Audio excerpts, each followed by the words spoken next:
नमस्कार मंडळी, मी सौ श्रेयसी कर्वे. श्री ब्रह्मचैतन्य गोंदवलेकर महाराज भाग 5. कालच्या भागामध्ये आपण सुमारे 1890पासून श्री महाराज बरेच गोंदवल्यात स्थिर राहू लागले असं बघितलं. त्यावेळी त्यांचं वय साधारण 45-46 वर्षांच्या आसपास होतं. वयाच्या 9व्या वर्षी श्री महाराज पहिल्यांदा घराच्या बाहेर पडले तेव्हापासून वयाच्या 45व्या वर्षापर्यंत आपला पुष्कळसा काळ त्यांनी पर्यटनामध्येच घालवला. भारतवर्षातील सर्व तीर्थ त्यांनी पाहिली. अनेक वार काशीची कावड रामेश्वराला नेली. भारतभूमी ही अध्यात्मभूमी आहे, तेव्हा या भूमीमध्ये अनेक ठिकाणी अनेक लोक भगवंताच्या प्राप्तीसाठी अनेक प्रकारची साधने करण्यामध्ये आपलं आयुष्य वेचीत असतात. अशा रीतीने परमार्थाकडे खरी प्रवृत्ती असणारे किती लोक अस्तित्वात आहेत हे पाहण्यासाठीच महाराज सबंध भारतवर्ष 3 वेळा पायी फिरले. आपल्या देशातील प्रत्येक खेड्याची त्यांना माहिती होती. एखाद्या गावाची गोष्ट निघाली म्हणजे ते सांगत की हे गाव मला माहिती आहे. लहानपणी फिरत फिरत मी इथे आलो आहे. तिथे अमुक मंदिर आहे, अमुक प्रकारची घरे आहेत वगैरे. पर्यटनामध्ये ज्या ज्या माणसांचा त्यांच्याशी संबंध आला होता त्या प्रत्येकाला त्यांनी रामनामाचा छंद लावला. किती जणांना नामाला लावलं याची तर गणतीच नाही. प्रवासामध्ये हजारो लोकांनी त्यांना गुरुत्व दिलं, परंतु त्यापैकी पुष्कळांना श्री महाराज कोण कुठले हे माहीतच नसल्यामुळे हे लोक गोंदवल्याला आलेच नाहीत असं त्यांचं चरित्रकार लिहितात. पण ज्यावेळी दादोबा आणि गोपाळ त्यांना परत घेऊन जाण्यासाठी आले त्यावेळी इंदूरच्या लोकांना गोंदवल्याची माहिती झाली आणि नंतर ते महाराजांना गोंदवलेकर महाराज असं म्हणू लागले. पंढरपूरचा रस्ता गोंदवल्यावरून जात असल्यामुळे अनेक साधू संत बैरागी जाता येता गोंदवल्याला मुक्काम करीत असत आणि त्यानंतर मध्यम स्थितीतली संसारी लोकंसुद्धा बहुसंख्येनं गोंदवल्याला येऊ लागले. पंढरीला जाणारे पुष्कळ वारकरीसुद्धा गोंदवल्याला एक एक रात्र मुक्काम करून पुढे जात.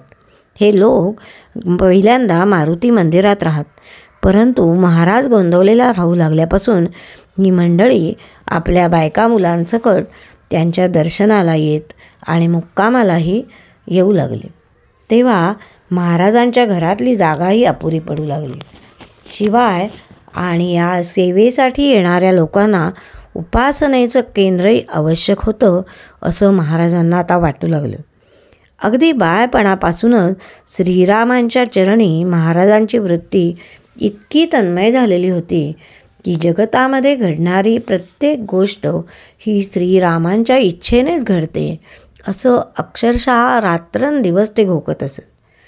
आपल्या घराच्या समोरच्या भागामध्ये त्यामुळे त्यांनी रामासाठी एक प्रशस्त मंदिर बांधण्यास सुरुवात केली.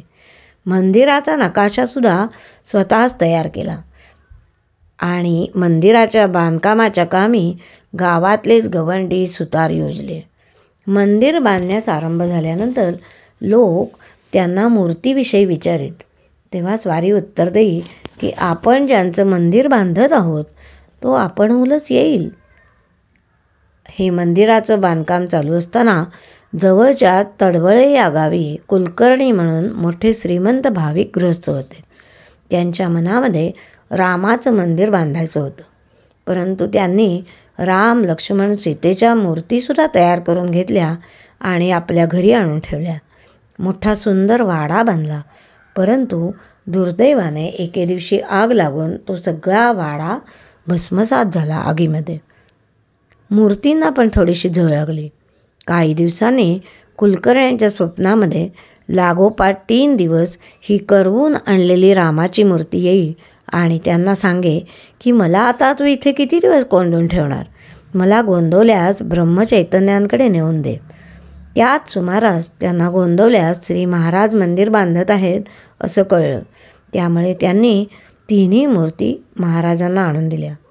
श्री रामरायाच्या मूर्ती आल्या त्या दिवशी सकाळी उठल्याबरोबर श्री महाराज म्हणाले, आज कुणीतरी मोठे पाहुणे आपल्याकडे येणार आहेत असं मला वाटतंय. आज आपण सर्वजण त्यामुळे उपास करूया आणि भजन आणि नामस्मरण करूया. संध्याकाळी तडवळचे कुलकर्णी श्री महाराजांना मूर्ती देण्यासाठी आले. जय जय श्रीरामचा घोष करीत महाराज सर्व मंडळींसह रामरायाला सामोरे गेले. मोठ्या प्रेमाने भजन करीत सर्व मंडळी घरी आली. इसवी सन 1891मध्ये मंदिर बांधून तयार झालं. मंदिरामध्ये श्रीरामाची प्राणप्रतिष्ठा अत्यंत मोठ्या समारंभाने झाली.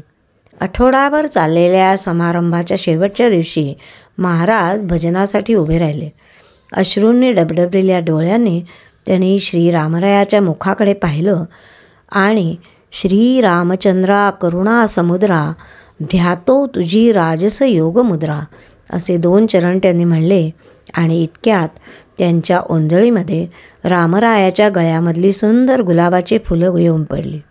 महाराजांनी रामरायाला साष्टांग नमस्कार घातला आणि फुले प्रसाद म्हणून सगळ्यांना वाटून दिली. पुढे काय झालं बघूया उद्याच्या भागात.